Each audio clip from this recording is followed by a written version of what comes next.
We'd heard about Bradford Nightstop a long time before we started volunteering. We had 2 teenage boys. We didn't have enough space at the time, but once the boys went off to university, we felt that having all this space in this house, knowing that there were young people potentially out on the streets, felt wrong to us, so we volunteered. I've always been concerned about young people and housing. Of course, you can do lots of letter writing to MPs and go to local MP surgeries, but Nightstop is offering something very practical and very constructive, and it seemed like a very obvious thing to get involved in. Although it sounds as if we're doing an awful lot, it's a very simple, easy thing that fits into our lifestyle. Somebody comes and stays the night, and then they go.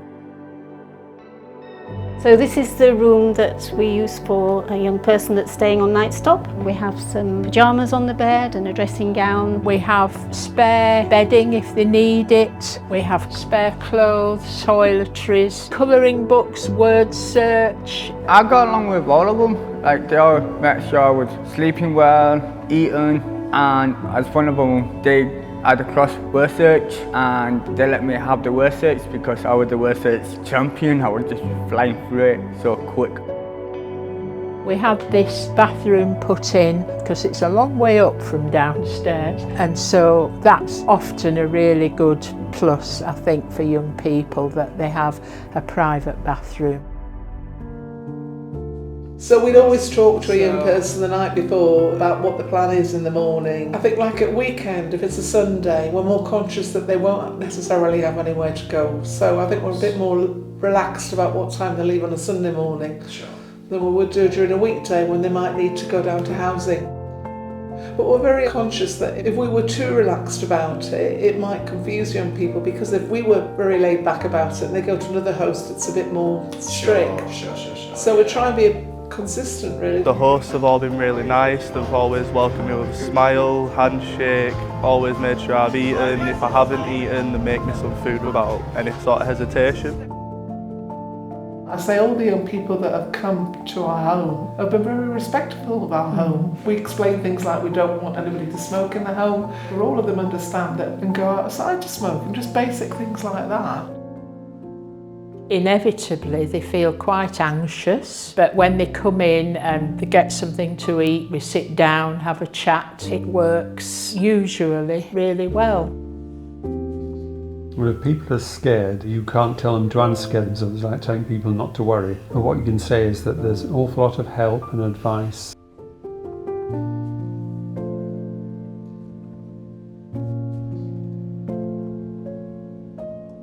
One of the things that I really like about Nightstop is it's got a very much of a family feel to it, so there is always lots and lots of support around.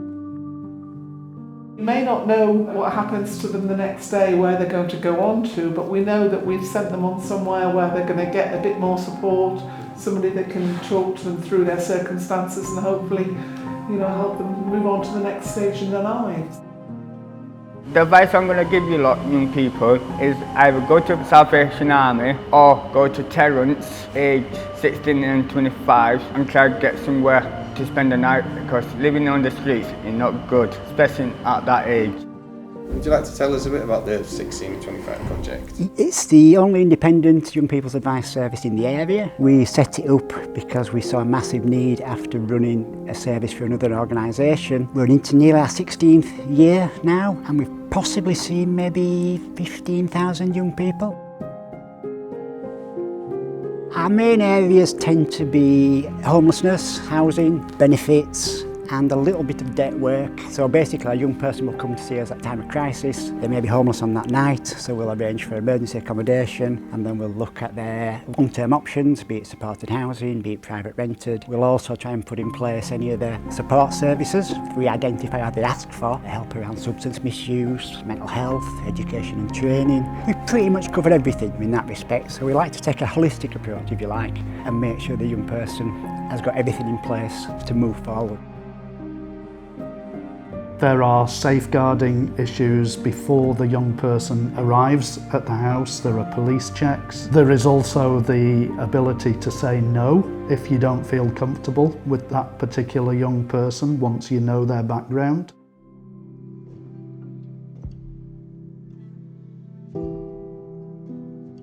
It's given us a greater insight as to why young people become homeless in the first place, and it isn't for the reasons that we thought were the main reasons initially. There are a variety of reasons why young people become homeless. Main reasons are either domestic dispute or dispute with the landlord. Those were two things that really didn't occur to me when I first started volunteering. So we've learnt a lot about homelessness and the issues surrounding that. As the economic situation changes and people are becoming more and more close to the poverty line, they tend to be letting their young people get to a certain age and then saying, you can no longer live with us, you have to go and find your own place. So I think more young people are forced into homelessness purely through the fact that they can't afford to stay at home. The one thing that's sometimes hard is not knowing if they've actually got a bed each night. They need one.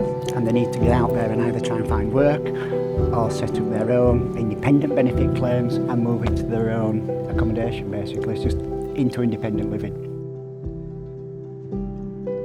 I always say to people, just put yourself in the shoes of a young person who comes and stays on Nightstop, because they're the ones who are more scared. They're right at the kind of bottom of the heap. They've nowhere to stay. It means they've run out of family members, they've run out of friends who'll put them up. They've just got nowhere to go, no money to pay for hotels or B&Bs. They're really stuck. Not only that, they're then told, yes, you've got somewhere to stay, but they don't know where it is. They know the names of the people, but that's all. And then they get in a taxi, which takes them off to don't know where, and then they have to knock on the door of people and they don't know who's behind the door. Whereas as home hosts, we're at home, we know where everything is, we know our routines. For us, the worry and fear is far less than for a young person. Yeah, I think with the Nightstop did a brilliant job putting like young people like myself at that time in places. So I think all the volunteers are doing excellent work. They didn't have to do it, but they chose to do it.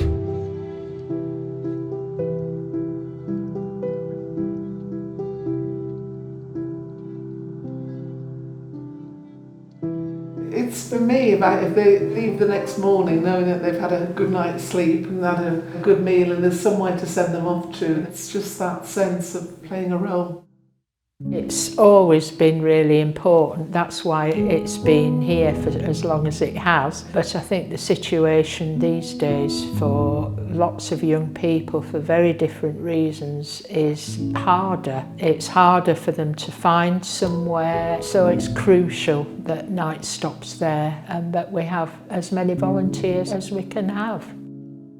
I like the benefit side of things. I always like to win appeals for my clients because I feel they've been entitled to support through disability benefits but haven't received it, and I've been relying on help from family, friends, etc. And so winning appeals, when they get that back date, they're then in a position to repay everything, and moving forward then they've actually got some sort of finances to help with their care, etc. And that's what the disability benefits are all about. Just getting a result when you've had to try so long with somebody who's been patient, and eventually it drops into place. Ever since I stayed at Nightstop, I built my confidence. Now I got my own place, I feel got more independent of living now. It's always nice to see a young person come in and see their journey from street homelessness to settled accommodation, education and training, support in place. Young people will come back with their families a few years down the line. They'll come back with partners, with children to say thank you. In my future I want to have like a family and a decent job. Like at the moment I'm doing some courses to do with the fire service. I'm just waiting for the next course to come next year. All the volunteers and the young people coming don't want the situation for young people to be as it is. Whether there's more of a campaigning role Nightstop and DePaul in general can do. One of the things is about education so that young people know Nightstop's there, but also understand more about what it means to be in the position of not having possibly somewhere to live. Nightstop's one of many resources that are needed in Bradford, so it's really, really important that young people have somewhere to stay overnight. But on its own, that's not going to create a solution. Nightstop, I know, works very hard with other agencies that are around, that there can be more alternatives and options for young people after Nightstop. It's about helping young people to have choices and options in their lives so they can get a job, get turned around, get accommodation, and those things don't happen overnight. If you want to be more proactive, there's lots of homeless charities, homeless volunteer groups in pretty much every city. And that can be from street outreach voluntary, or that can be working for an organisation like mine or an organisation like Nightstop. So I think there's plenty of work out there if people want to do it. It's just having a good mindset and doing it for the right reasons.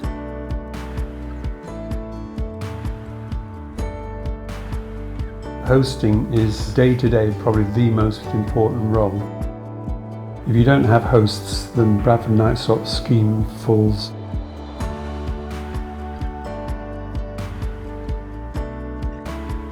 I'd say maybe initially get into a frame of mind where you consider a house or a shelter a human right. What a fantastic job Bradford Nightstop has done over those 30 years. We're very pleased to be part of that.